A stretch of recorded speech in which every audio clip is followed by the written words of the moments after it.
जय हिंद साथियों, आप सभी का बहुत बहुत हार्दिक अभिनंदन। मैं रतमान सिंह यादव।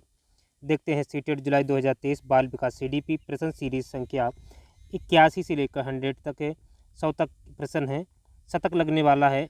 आज तक ये हमारी जो प्रश्न सीरीज संख्या चलती थी उसकी क्लास संख्या 6 है। तो देर ना करते हुए सीधे प्रश्न पर करते हैं। प्रश्न नंबर 81 है।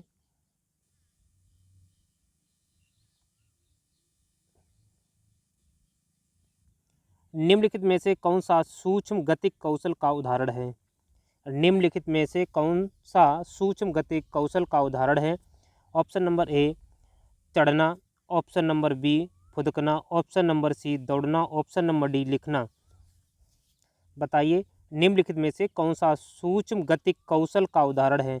जो कौशल हम डेवलपमेंट करते हैं, स्किल अपनाते हैं, तो उसमें से सूक्ष्म कौन सा है? ये हैं सब कौशल के ही। ये चढ़ना भी एक कौशल होती है, स्किल होती है, फुदकना भी, दौड़ना भी, लिखना भी, ये हैं तो सब कौशल ही, लेकिन सूक्ष्म कौशल का उदाहरण कौन सा है वो पूछ रहा है। तो ऑप्शन नंबर डी सही है, लिखना। लिखना ये सूक्ष्म उदाहरण, क्योंकि इसमें जब चढ़ेंगे तो पूरे शरीर को अंग को चलाएंगे, परंतु जब लिखेंगे तो केवल हाथ ही चलते हैं। क्या चलते हैं?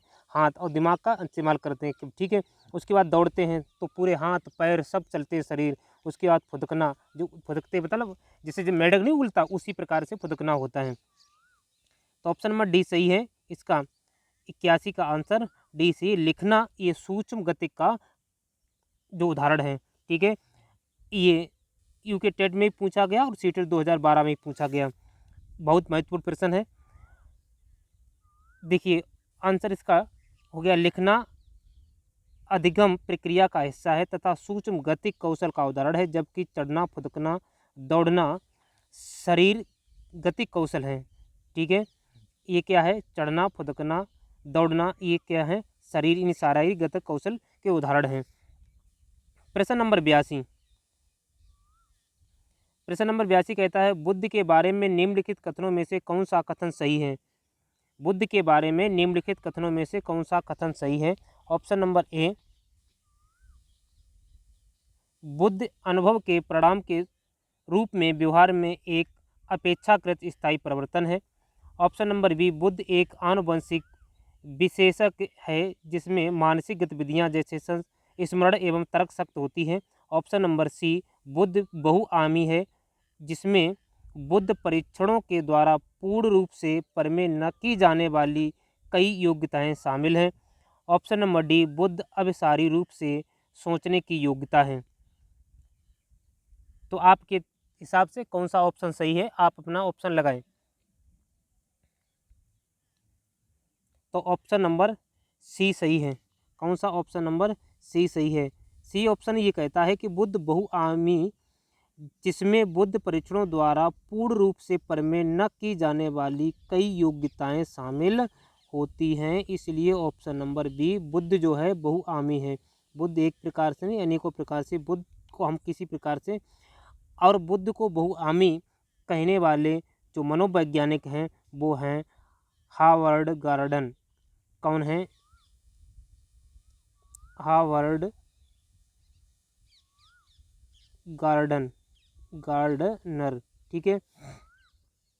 अगर आपसे पूछ लिया जाए पर कि बुद्ध का बहुआयामी सिद्धांत किसने दिया है, तो हावर्ड गार्डनर ने।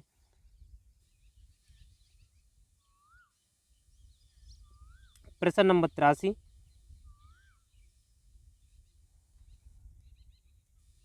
एकाधिक बुद्धिमानी का सिद्धांत कहलाता है। एकाधिक बुद्धिमानी का सिद्धांत कहता है कि, क्या कहता है कि बुद्ध तेजी से पढ़ाई जा सकती है। ऑप्शन नंबर बी बुद्ध कई प्रकार की हो सकती है। Option number C paper pencil परीक्षण सहायक नहीं है।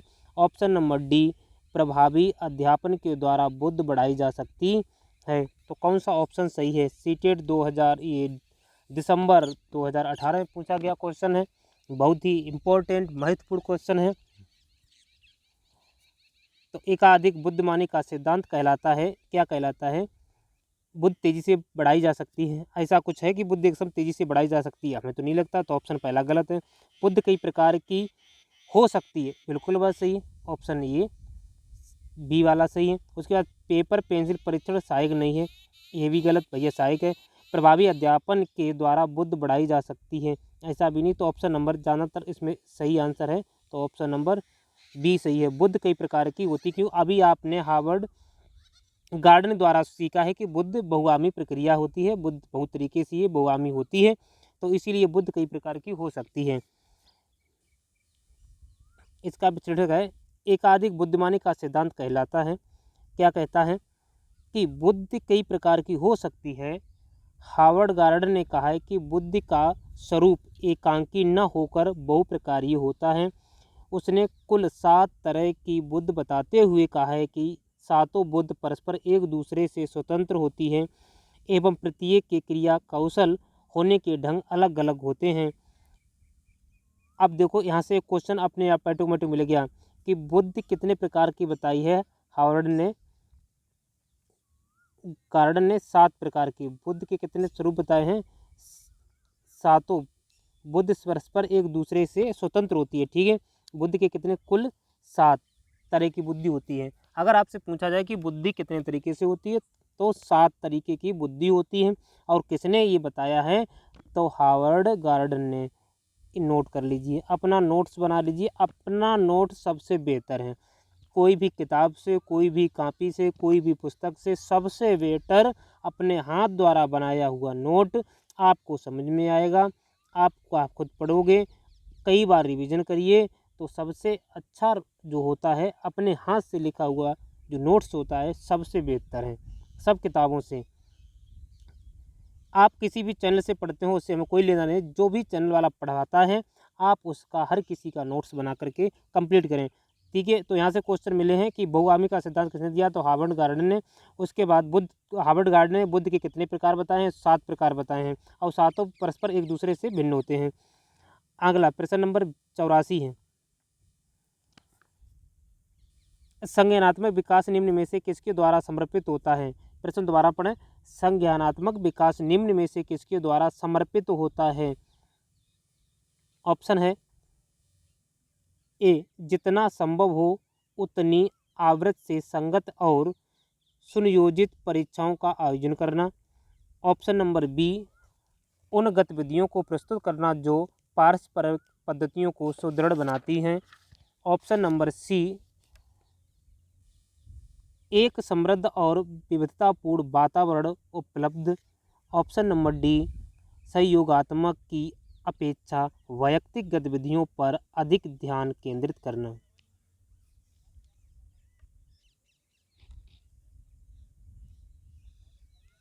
तो बताइए, तो ऑप्शन नंबर सी है, एक समृद्ध और विविधतापूर्ण वातावरण उपलब्ध। एक समृद्ध और विविधतापूर्ण वातावरण उपलब्ध। प्रश्न नंबर 85, बच्चों के संज्ञानात्मक विकास को सबसे अच्छे तरीके से कहाँ परिभाषित किया जा सकता है। बच्चों के संज्ञानात्मक विकास को सबसे अच्छे तरीके से कहाँ परिभाषित किया जा सकता है। ऑप्शन ए, खेल के मैदान में। ऑप्शन बी, विद्यालय एवं कक्षा में। ऑप्शन नंबर सी, ऑडिटोरियम में। ऑप्शन नंबर डी, गृह में। बच्चों के संज्ञानात्मक विकास को सबसे अच्छे तरीके से कहाँ प्रस्तुत किया यानी परिभाषित किया जा सकता है, तो सबसे अच्छा संज्ञानात्मक विकास जो प्रभावित किया जाएगा तो वो विद्यालय एवं कक्षा में। तो ऑप्शन नंबर बी सही है। बच्चों के संज्ञानात्मक विकास को मापने एवं परिभाषित करने का सर्वाधिक उपयुक्त विधि परीक्षा प्रणाली है, जिसमें बच्चों के संज्ञानात्मक विकास स्तर को जाना जा सकता है तथा इसके लिए विद्यालय सबसे उपयुक्त स्थान होता है जहां बच्चे स्वतंत्र एवं अनुशासित रूप से अपनी अभिव्यक्ति दे सकते हैं। प्रश्न नंबर 86, हार्वर्ड गार्डनर का बहुबुद्धि सिद्धांत सुझाता है कि, क्या सुझाता है, बहुबुद्धि सिद्धांत क्या सुझाता है। ऑप्शन नंबर ए है, बुद्ध को केवल बुद्ध लब्ध परीक्षा से ही निर्धारित किया जा सकता है। ऑप्शन नंबर बी, शिक्षक को चाहिए कि विषय वस्तु को वैकल्पिक विधियों से पढ़ाने के लिए बहुविधियों को एक रूपरेखा की तरह ग्रहण करें। ऑप्शन नंबर सी, क्षमता भाग्य है और एक अवधि के भीतर नहीं बदलती। ऑप्शन नंबर डी, हर बच्चे को प्रत्येक विषय 8 भिन्न तरीकों से पढ़ाया जाना चाहिए ताकि सभी बुद्धियाँ विकसित हों। तो इसमें कौन सा ऑप्शन सही है? अपना दिमाग इस्तेमाल करें क्योंकि परीक्षा आपको देनी है। किसी सुझाता है हावर्ड गार्डनर का बहु सिद्धांत क्या सुझाता है? बहुबुद्धि सिद्धांत क्या सुझाता है? तो इसमें सबसे बेहतर है ऑप्शन, देखो वी दिखाई दे रहा है। शिक्षक को चाहिए कि विषय वस्तु को वैकल्पिक विधियों से पढ़ाने के लिए बहुविधियों को एक रूपरेखा की तरह ग्रहण करें। ठीक है, तो ऑप्शन नंबर बी सही है। प्रश्न नंबर अगला, प्रश्न नंबर 87, बहुबुद्धि सिद्धांत निम्नलिखित निहितार्थ देता है सिवाय किसके? सिवाय बहुबुद्धि सिद्धांत। ठीक है, अब आपको बहुबुद्धि सिद्धांत नहीं बोलना है, बहुबुद्धि सिद्धांत से कोई ना कोई क्वेश्चन जरूर पूछेगा। ठीक है, बहुबुद्धि सिद्धांत या बहुआयामी सिद्धांत। ऑप्शन नंबर ए कहता है संवेगात्मक बुद्धि बुद्धि लब्ध से निम्नलिखित नहीं है। ऑप्शन नंबर बुद्धि प्रक्रमण संक्रियाओं का एक विशिष्ट समुच्चय है जिसका उपयोग एक व्यक्ति द्वारा समस्या समाधान के लिए किया जाता है। ऑप्शन नंबर सी, विषयों को विभिन्न तरीकों से प्रस्तुत किया जा सकता है। ऑप्शन नंबर डी, विविध तरीकों से सीखने का आकलन प्रस्तुत किया जा सकता है। तो इसमें भी ऑप्शन नंबर बी सही है। बुद्धि प्रक्रमण संक्रियाओं का एक विशिष्ट समुच्चय है जिसका उपयोग एक व्यक्ति द्वारा समस्या समाधान के लिए किया जाता है। जो बहुबुद्धि सिद्धांत निम्नलिखित निहितार्थ देता है सिवाय किसके? बुद्धि प्रक्रमण संक्रियाओं का एक विशिष्ट समुच्चय है जिसका उपयोग एक व्यक्ति द्वारा समस्या समाधान के लिए किया जाता है। प्रश्न नंबर 88, कक्षा अध्यापक ने राघव को अपनी कक्षा में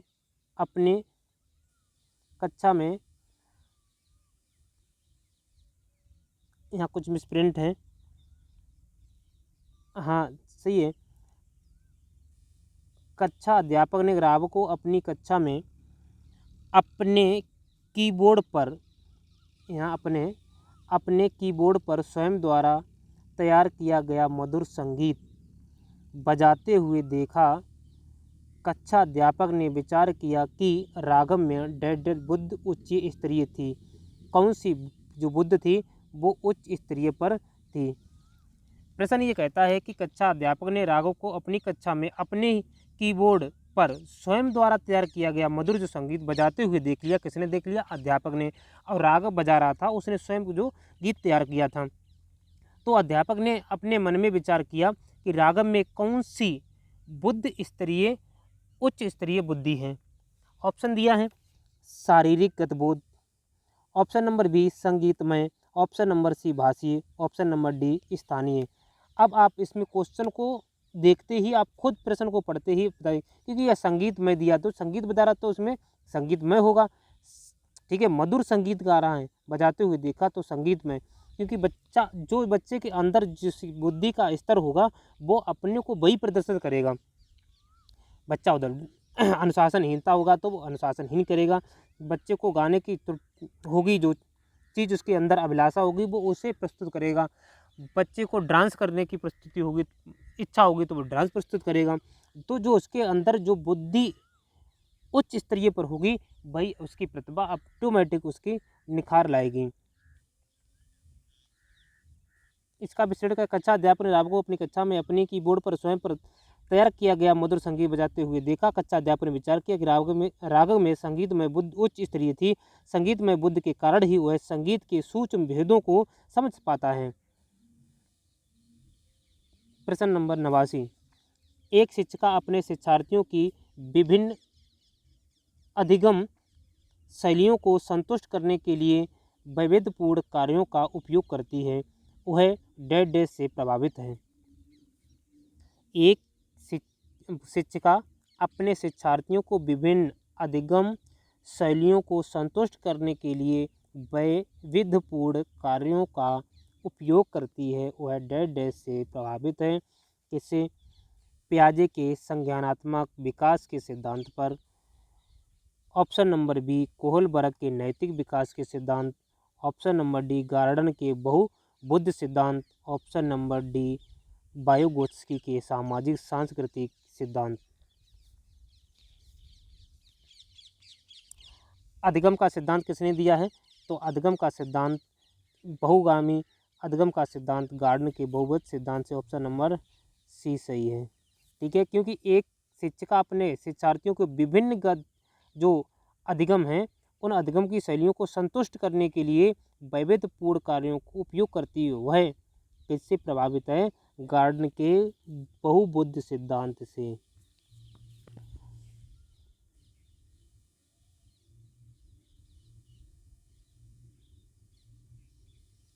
एक शिक्षिका अपने शिक्षार्थी की विभिन्न अधिगम शैलियों को संतुष्ट करने के लिए यदि वैविध्यपूर्ण कार्यों को उपयोग करती है तो वह गार्डन के बुद्ध सिद्धांत से प्रभावित है। इस सिद्धांत के अनुसार बुद्ध 7 प्रकार की होती है और प्रत्येक व्यक्ति में कोई न कोई विशेष प्रकार की बुद्ध होती है। उसी अनुसार वह अपना विकास करता है। तो गार्डन ने जो 7 प्रकार की बुद्धि बताई है और हर व्यक्ति में वो बुद्धि अलग अलग तरीके से विकसित होती है, अलग अलग तरीके से होती हैं और उसी जिसकी जो बुद्धि होगी वो उसी बुद्धि के अनुसार कार्य करेगा। अर्थात आपकी बुद्धि पढ़ने योग्य तो आप पढ़ रहे हैं, हमारी पढ़ाने योग्य हम पढ़ा रहे हैं। तो जिसकी बुद्धि जिस योग्य होगी वो उसी योग्य अपना कार्य करेगा। प्रश्न नंबर 90, धुन संबंधी जागरूकता निम्नलिखित में से किस क्षमता से संबंधित है? धुन संबंधी जागरूकता निम्नलिखित में से किस क्षमता से संबंधित है? तो ऑप्शन नंबर ए धुन संरचना पर चिंतन करना व उसमें हेर फेर करना। ऑप्शन नंबर बी सही व धारा प्रवाह बोलना। ऑप्शन नंबर सी जानना समझना व लिखना। ऑप्शन नंबर डी व्याकरण के नियमों में दक्ष होना। तो बताइए, धुन संबंधी जागरूकता निम्नलिखित में से किस क्षमता से संबंधित है? तो ऑप्शन नंबर, अब इसमें ध्वनि से संबंधित है तो इसमें तो आपको कहीं दिखा नहीं रहा है ध्वनि जाना, तो धुन संरचना पर चिंतन करना व उसमें हेर फेर करना कि अगर धुन हो रही है तो हमें किस प्रकार की धुन पर नियंत्रण करना चाहिए और किस प्रकार से उसमें जो धुन ना हो इस प्रकार से विचार विमर्श कर देना चाहिए। तो देखिए लिखा है हार्वर्ड गार्डन के अनुसार भाषिक बुद्ध वाले व्यक्ति में धुन संबंधी जागरूकता होती है। जो भाषा संबंधी चीज़ें जानता है उस बच्चे में या उस व्यक्ति में वो धुन संबंधी जो गतिविधियाँ होती हैं उन्हें जानता है। ऐसे व्यक्ति में धुन संरचना पर चिंतन करना व हेर फेर करना आदि गुणों का होना निश्चित रहता है। अगर उसे लगता है कि हमें किसके सामने किस प्रकार से बोलना चाहिए, किस प्रकार की धुन निकालनी चाहिए, कि किस वर्ण को किस धुन किस स्वर किस लय ताल से बोलना चाहिए, वो अपने हेर फेर कर लेता है। अगला प्रश्न नंबर 91 निम्न में से कौन सा स्टर्नबर्ग का बुद्ध का त्रिस्तरीय सिद्धांत का एक रूप है? प्रश्न कहता है निम्न में से कौन सा स्टर्नबर्ग का बुद्ध का त्रिस्तरीय सिद्धांत का एक रूप है? ऑप्शन नंबर ए व्यवहारिक बुद्ध। ऑप्शन नंबर बी प्रायोगिक बुद्ध। ऑप्शन नंबर सी संसाधन पूर्ण बुद्ध। ऑप्शन नंबर डी सहयोग की नैतिकता।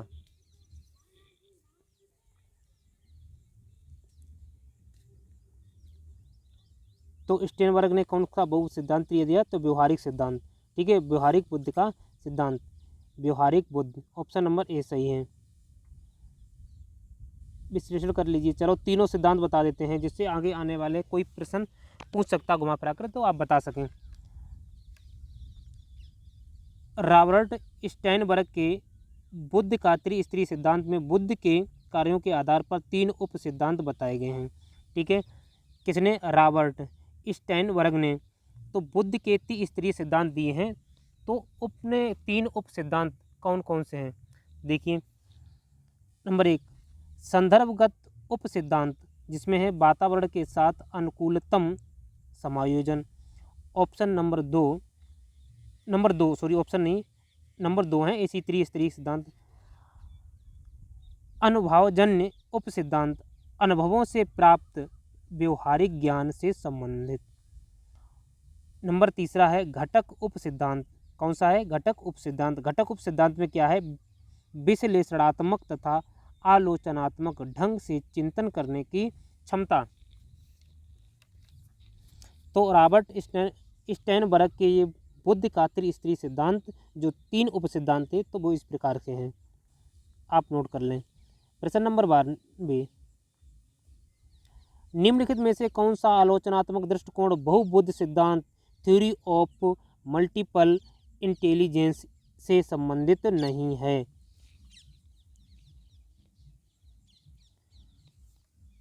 निम्नलिखित में से कौन सा आलोचनात्मक दृष्टिकोण बहुबुद्ध सिद्धांत थ्योरी ऑफ मल्टीपल इंटेलिजेंस से संबंधित नहीं है? Option number A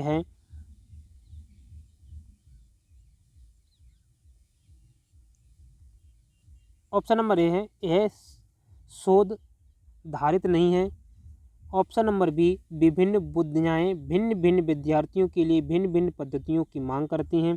option number सी, प्रतिभाशाली विद्यार्थी प्रायः एक क्षेत्र में ही अपने विशिष्टता प्रदर्शित करते हैं। ये तो ऑप्शन पहले ही गलत है। ऑप्शन नंबर डी, इसका कोई अनुभवात्मक आधार नहीं है।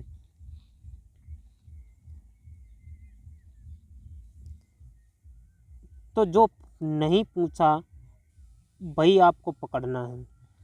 ठीक है, तो थ्योरी ऑफ इसमें दिया है थ्योरी ऑफ मल्टीपल इंटेलिजेंस का सिद्धांत नहीं पूछा है। प्रश्न को पढ़िए, देखिए नहीं पूछा है तो आपको नहीं ही बताना है। ये कहता है प्रतिभाशाली विद्यार्थी प्राय एक क्षेत्र में ही अपने विशिष्टता प्रदर्शित करता है। ऐसा नहीं, प्रतिभाशाली जो बालक होता है वो हर क्षेत्र में अपनी योग्यता रखता है, हर क्षेत्र में अपनी छवि बनाता है और वो हर क्षेत्र में काम करने की क्षमता रखता है। वो किसी भी क्षेत्र में हो कभी भी मुख नहीं मोड़ता है। प्रतिभाशाली बालक जिसकी बुद्धि लब्ध 120 से लेकर के IQ बुद्धि लब्ध होती है वो 120 से 140 तक ऊपर जो उच्च उत्तरीय वाले होते हैं बालक, वो प्रतिभाशाली बालक हर किसी क्षेत्र में काम करने की क्षमता रखते हैं। लेकिन ये कहता है एक ही क्षेत्र में, ऐसा नहीं है, ये गलत है। इसीलिए ये सही है, वो नहीं पूछा, जो नहीं है बस वही है। प्रश्न नंबर 93, इनमें से कौन सा त्रितंत्रीय सिद्धांत में व्यवहारिक बुद्धि का प्रभाव अभिप्राय नहीं है। इसमें पूछा नहीं है। इनमें से कौन सा त्रितंत्रीय सिद्धांत में व्यवहारिक बुद्धि का अभिप्राय नहीं है? ऑप्शन नंबर ए, पर्यावरण का पुनर्निर्माण करना। ऑप्शन नंबर बी, केवल अपने विषय में व्यवहारिक रूप से विचार करना।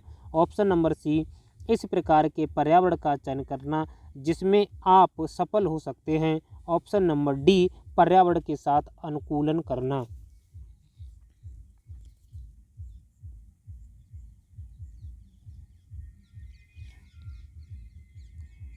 तो देखिए, पर्यावरण का पुनर्निर्माण करना, ये ऑप्शन सही है। ऑप्शन नंबर बी कहता है केवल नो, और नो पूछा है बस, जो नहीं है आजकल वही है। ठीक है, जो नहीं है सही वही है। क्यों? नेगेटिव पूछा तो आंसर भी नेगेटिव। एक चीज़ याद रखना, अगर प्रश्न नेगेटिव है तो आपको आंसर भी नेगेटिव ही देना है, ना कि पॉजिटिव। यदि आप पॉजिटिव देंगे तो गलत हो जाएगा। ठीक है, चलिए आगे। प्रश्न नंबर 94, प्रश्न नंबर 94 कहता है संप्रत्यय निर्माण का प्रथम सोपान है। संप्रत्यय निर्माण का प्रथम सोपान है, कौन सा है? सामान्यीकरण, विभेदीकरण, प्रत्यक्षीकरण, पृथक्करण। सो संप्रत्यय निर्माण का प्रथम सोपान है। ऑप्शन नंबर सी सही है। संप्रत्यय संकल्पना निर्माण सोपान है। ठीक है, आप इसे पढ़ देखिए। प्रत्यक्षीकरण, विभेदीकरण, पृथक्करण, सामान्यीकरण अतः संप्रत्यय निर्माण प्रथम सोपान प्रत्यक्षीकरण होगा। प्रश्न नंबर 95। वीडियो लंबी हुई जा रही है, अब थोड़ा फास्ट चलेंगे जिससे आपके डाटा भी भैया कीमती हैं। तो देखिए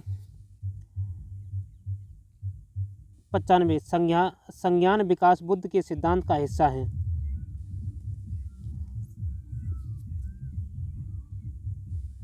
संज्ञान किस बुद्ध के सिद्धांत का हिस्सा है?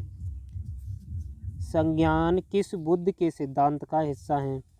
ऑप्शन नंबर ए प्रतिदर्श सिद्धांत, ऑप्शन नंबर बी समूह कारक सिद्धांत, ऑप्शन नंबर सी गिलफोर्ड का सिद्धांत, ऑप्शन नंबर डी फ्लूइड तथा क्रिस्टलाइज्ड का सिद्धांत।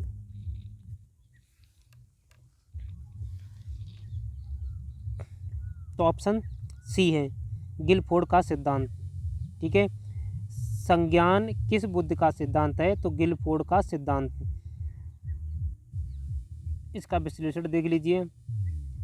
जेपी गिलफोर्ड तथा उनके सहयोगियों ने बुद्ध का त्रिविमीय प्रारूप प्रस्तुत किया है। इनके अनुसार बुद्ध को तीन बीमाओं के परिप्रेक्ष्य में देखा जा सकता है। नंबर 1 सामग्री, नंबर 2 संक्रिया और नंबर 3 उत्पाद। संक्रिया को पुनः 5 प्रकारों में विभाजित किया गया है। पूछा जा सकता है कि संक्रिया को कितने भागों में बांटा गया? तो 5। कौन कौन? संज्ञान, स्मरण, परंपरागत चिंतन, गैर परंपरागत चिंतन, मूल्यांकन। इस प्रकार से 5 प्रकार से संक्रिया को विभाजित किया गया है। प्रश्न नंबर 96। बुद्ध के द्विकारक सिद्धांत का प्रतिपादन किसने किया है? बुद्ध के द्विकारक सिद्धांत किसने प्रस्तुत किया है?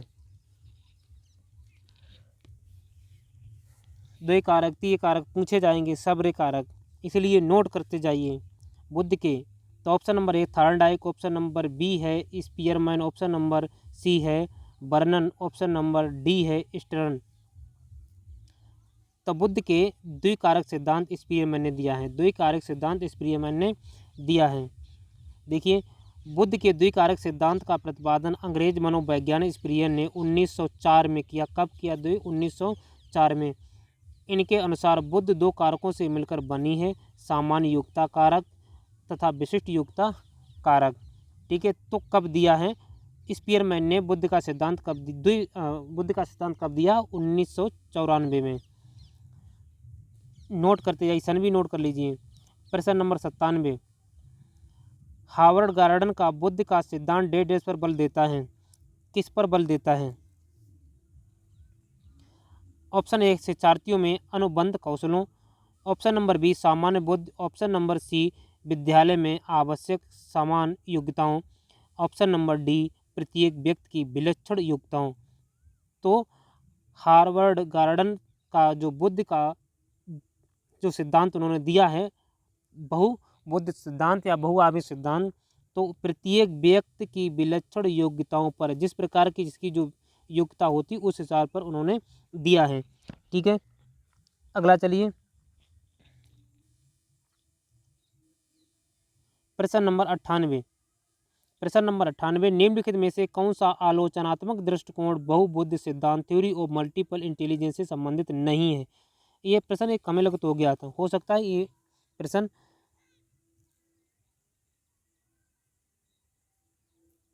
हाँ, तो ऑप्शन ये हो गया। ये देखिए ये सौदा आधारित नहीं है। विभिन्न बुद्धियाँ भिन्न भिन्न विद्यार्थियों के लिए विभिन्न पद्धतियों की मांग करती हैं, ये सही है। इसका कोई अनुबंधात्मक आधार नहीं है। ये तो ये क्या कहता है, प्रतिभाशाली विद्यार्थी प्रायः एक क्षेत्र में ही अपनी विशिष्टता प्रदर्शित करते हैं, तो ये नहीं, यही ऑप्शन है, ये हो चुका है आगे। चलो प्रश्न नंबर 99। बुद्ध के तरल क्रिस्टलीय प्रतिमान के प्रतिपादक कौन थे? बुद्ध के तरल क्रिस्टलीय प्रतिमान के प्रतिपादक कौन थे? Option number A Cattell, option number B Thorndike, option number C Vernon, option number D Skinner. तो बुद्ध के तरल क्रिस्टल के सिद्धांत किसने दिया है? तो इन्हें भी नोट कर लिए। ऑप्शन नंबर ए सही है, कैटेल। कैटेल बुद्ध के तरल क्रिस्टलीय, याद कर लो, क्रिस्टलीय लिख लीजिए, तुरंत नोट करो। बुद्ध के तरल क्रिस्टलीय प्रतिपादन का प्रतिपादन आर बी कैटल ने किया है। क्या है नाम का? आर बी कैटल ने किया। कैटल के अनुसार बुद्ध के दो महत्वपूर्ण तत्व क्रमशः तरल बुद्ध, ठोस बुद्ध। तो अगर पूछा जाएगा कि तरल बुद्ध या ठोस बुद्ध का प्रतिपादन किसने किया, किसने दिया, तो कैटल ने। तरल बुद्ध को तर्क के आधार पर नवीन समस्याओं को हल करने की योग्यता के रूप में तथा ठोस बुद्ध को शिक्षण, प्रशिक्षण व अनुभव पर आधारित योग्यता के रूप में परिकल्पित किया जाता है। प्रश्न नंबर 100, प्रश्न नंबर 100 है, एक जुड़वा भाइयों में से एक सामाजिक आर्थिक रूप से धनी परिवार द्वारा गोद लिया गया है। यानी धनी परिवार द्वारा क्या किया गया? गोद ले लिया गया। एक ही जो बच्चे थे, जुड़वा थे, पैदा हुए, दोनों भाई भाई थे। एक बच्चे को किसी जो सामाजिक रूप से आर्थिक स्थिति में सही है, जिसके पैसे घर में धनाए, मतलब जो परिवार जिसका धन है, उसने गोद ले लिया। और दूसरे को एक निर्धन परिवार द्वारा 1 वर्ष के बाद उनके बुद्ध लब्धांक के बारे में निम्नलिखित में से क्या अवलोकित होने की सर्वाधिक संभावना है? बताइए। प्रश्न समझ गए होंगे अच्छी तरीके से। यानी दो बच्चे जुड़वा पैदा हुए, दोनों भाई भाई हैं। एक बच्चे को एक परिवार जो खूब अमीर है, अच्छे खासे जिसके घर पे पैसे हैं, उसने गोद ले लिया, और एक बच्चे को एक गरीब परिवार ने गोद ले लिया है। तो जो बच्चा गरीब परिवार में गोद लिया गया और जो एक अच्छे आर्थिक समावेश में ढला पला है, तो 1 साल बाद उन दोनों की बुद्धि में क्या अंतर होगा? तो ऑप्शन नंबर ये सीटेट 2012 में पूछा गया। ऑप्शन नंबर ए है, धनी सामाजिक आर्थिक परिवार वाले लड़के की अपेक्षा निर्धन परिवार वाला लड़का अधिक अंक प्राप्त करेगा। ऐसा होगा क्या? ऑप्शन नंबर बी आगे देखते हैं, सामाजिक आर्थिक स्थिर बुद्ध लब्धांक को प्रभावित नहीं करती है। ऑप्शन नंबर सी, निर्धन परिवार वाले लड़के की अपेक्षा धनी सामाजिक आर्थिक परिवार वाला लड़का अधिक अंक प्राप्त करेगा। ऑप्शन नंबर डी, दोनों समान रूप से अंक प्राप्त करेंगे। तो देखो, ऐसा नहीं हो सकता दोनों समान करें, चाहे पे भले एक ही परिवार में पढ़ते हो, धनी धनी हो, गरीब गरीब हो, लेकिन एक समान नहीं आ सकते, ये निश्चित नहीं है। ठीक है, तो ऑप्शन नंबर इसमें सबसे बेहतर जो है वो क्या कहता है? बी वाला देखिए कि सामाजिक आर्थिक स्तर जो है बुद्ध लब्धांक को प्रभावित नहीं करती है। चाहे आप गरीब घर में हों और चाहे अमीर घर में हों, तो जो पैसे की योग्यता है ना, वो बुद्धि पर कोई असर नहीं डालती है। सामाजिक आर्थिक स्थिति बुद्ध लब्ध पर कोई प्रभाव नहीं डालती है। अगर ऐसा होता तो जितने पैसे वाले हैं वो सभी बच्चे उन्हीं के आईपीएस उन सब कुछ उन्हीं को होते, लेकिन ऐसा तो नहीं है। जो बच्चा गरीब का है उसकी भी बुद्धि समान होगी, उसकी भी बुद्धि जाना होगी। ये तो बुद्धि का, क्योंकि आपने आगे पढ़ ही चुके, बुद्धि के बहुआयामी सिद्धांत हैं, हर किसी की बुद्धि अलग अलग होती है। इससे आर्थिक और सामाजिक स्थिति से कोई प्रभाव नहीं पड़ता है। बुद्धि हर की अलग अलग हर किसी की होती है। ठीक है, आशा ही नहीं पूर्ण विश्वास है आप समझ भी गए होंगे। तो आपसे अगर क्वेश्चन पूछा जाए तो इसका धन पर बुद्धि का कोई असर नहीं पड़ता है। आपके पास पैसा है या नहीं है इसमें कोई मायने नहीं रखता है। ठीक है, अगर आपको वीडियो अच्छा लगा हो तो वीडियो को लाइक ज़रूर करें और अपने सभी मित्रों तक इस वीडियो को फॉरवर्ड करें, जिससे वो भी सीटेट क्लियर कर सकें।